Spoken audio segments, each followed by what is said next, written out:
Good day to you. Today we are looking at a generation of kids who think custom is king. This generation of kids have learned the value system of the marketplace. They are what they got from their parents and the system that told them perform or perish, swim or sink. Their time for bonding was minimal and their time with gadgets was maximal. This is a change of Pharaoh's time and Mammon's time. Screen was their only friend and their peers were also in the same category. So customer is king, satisfy us in any way possible was character number one. What do we do about this? We need to get them into relationships that are longer lasting. Get them to understand people are more valuable than gadgets. Parents themselves have to be the therapists and not take these kids because of their symptoms of attention deficit or hyperactivity, labeled as ADHD or autism spectrum disorder, and quickly taken to a medical practitioner who will also quickly prescribe drugs. This is an unfortunate thing. That's why we pioneered the Colombo Empathic Learning Center, and I presented to the SLMA, Sri Lanka Medical Association. I am Dr. Lalith Mendis, Director, Colombo Empathic Learning Center, and my last official post was as Head of Department of Pharmacology in a state medical faculty. So what they need is empathic learning therapy and empathic motor therapy to get their brain tracks to work for relationships. Rewire their brain tracks is possible. It takes time. We have to make parents part of the experience. So their first brain track that needs to be rewired is empathic, intuitive. Think well about yourself in the inside.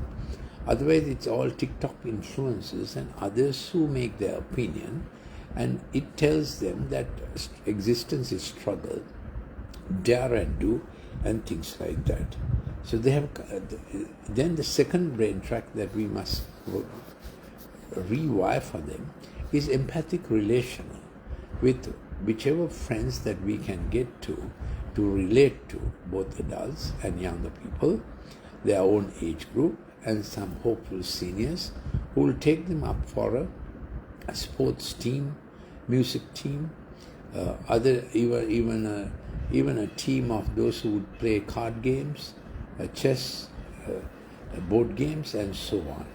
They need to be in some kind of team. It doesn't have to be official sports team, but there has to be churches and other institutions, schools that will make up teams for them to be involved in teams and team therapy and team activity. Then they need to improve their reading habit, and for this we have to do games with them, and we show them video that they write a story from what they see. So they see for 15 minutes and then they write to improve their language ability, phoneme formation. So writing makes brain brilliant. We have to get them into writing activities somehow through games and sports and reading competitions, quiz competitions, written quiz competitions. So we organize teams for, it could be a science quiz, general knowledge quiz, Bible quiz, whatever quiz. And in the quiz, they not only orally answer, they write down answers. This is very important. So their motto of life is attend on us fast and furious.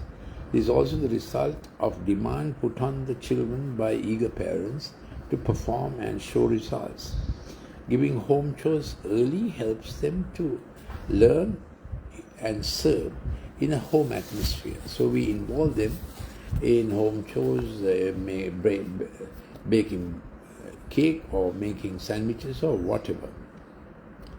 However, research shows that kids who did home chores do better with their graduate results as well. Then they have a demand mode, meet our need, and our demand, supply fast. This is the role models they see and they heard. They got little mercy, bonding or understanding. So we had to plead with parents to change how the children are raised up, to embrace them, affirm them, appreciation, affirmation, accreditation. That's the 3A Fitch rating children need. They will learn it is more blessed to give than to get. Fourthly, if not, we find solutions elsewhere. That's what they say. They are quick to look for alternatives and impulsive, and they may try dangerous, perilous activity as a solution. They may jump before they think. That's the generation. They find their solutions for pain, failure, loneliness outside of home. So initially it's the digital addiction, then they may get on to substance addiction, and they may click up with people with similar background. Always make it a point to give them home time, especially before they fall asleep, a favorite family hour. Not in fantastic holidays once in a way, but daily interactive time at home. Time is investment. Time is healing. They also may have absorbed the character trait of utilitarianism. That's the fifth one. That is, whatever works, the end justifies the means. School and home needs to develop projects in which they become, they do altruistic things, even visit a orphanage, visit a sick home, visit elderly people, so that they learn little sacrifice that will help others. This has to be integrated with their lifestyle. So we have to think out of the box. Otherwise, performance at exams and heavy pressure on studies keep driving them in the same way. As I said, the sixth feature they work with is end justifies the means, and it can become devious more and more. But reward them simply. Reward them for small things, a little star, a little cookie. Don't push them hard in sports or studies, but tell them that every little thing is appreciated, that their belonging is more important than their performance. Emphasize that again and again. Hugging the shoulder, pat on the back, kiss on the cheek, rubbing the head, just giving time with them, just doing a little sport with them, cycling with them, whatever. Hiking, you don't have to organize elaborate things. Daily 20 minutes, daily 30 minutes. So they also are opinionated, very informed. They know all about ChatGPT, AI, and they can become knowledge addicts. So they can be, best attitude, don't fight them. Talk with them, simple things. Don't oppose them. Don't get into a fighting mode, because they will win every fight.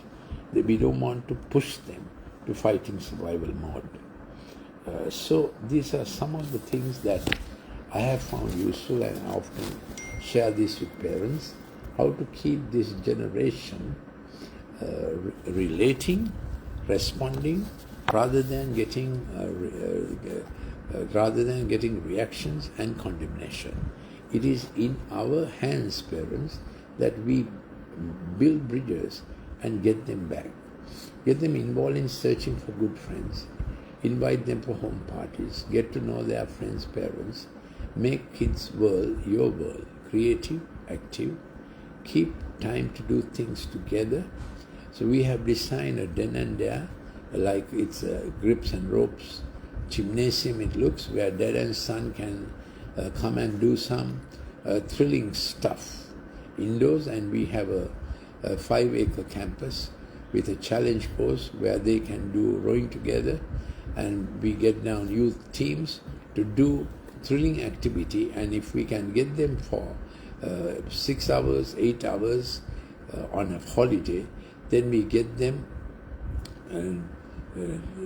digitally remove the detoxified, because over 6-7 hours, when they keep doing physical activity, the dopaminergic overdrive is overcome back by glutamate and NMDA, proprioception, voluntary muscle movement activity. That's the medical explanation why small muscle exercises and simple tasks, simple activities, challenge courses and all that is able to overcome the digital overdrive. So for some hours, they forget and keep building on it. They forget the screen and keep building on it. So this generation will demand perfection and talk like that, judge parents and judge adults, and they will poke holes on all our arguments. So don't get to arguments with them, because the digital screen inducts perfectionism, because every move must be right. You have to win. They can't take defeat. They feel quite depressed when defeat comes at them. We have to pick that trait when they are feeling defeated and keep working with them to know that we have wins and we have losses in life. So they also can have this attitude that they give zero tolerance to mediocrity and intolerant about different things, always demanding everything be right in the precise right way, and then they will not volunteer for things unless they can do it 100% right. So they can get isolationists into cliques, so we have to help them. We have to watch out for suicide ideation. I have done a full clip on it, and if you want it, please write to me. I'm Dr. Lalith Mendis, and on this subject or other subjects, please send me a WhatsApp to +94 74 211 5011 to receive any more clips or keep receiving useful updates. You can also give me a telephone call for a cost-free consultation for a kid in digital trouble or curricular problems, character problems. You can give a telephone call to 074 151 2801 for a cost-free consultation. So these are some tips that will help you. They are fiercely loyal also, so keep that loyalty to yourself, to the parents, siblings, rather than to brands and projects and programs. So these, if you want this article that I am speaking from, please ask for the article, which is titled "Harvesting This Generation of Customer is King." Thank you for listening. Till we meet again, God bless you. We can also get God's help for our children. If dad and mom know the Good Shepherd, he is a good shepherd for the adults and for the young. So this is a time we need to consider this when science has failed on this topic, heart bonding. Remember, the child is also of the Spirit, and that child needs to know the Father in heaven, so that his spirit is still available to get him back on track. When his mind is gone and his will is lost, still we can work with the Spirit. Thank you for listening. Bye, Nadine.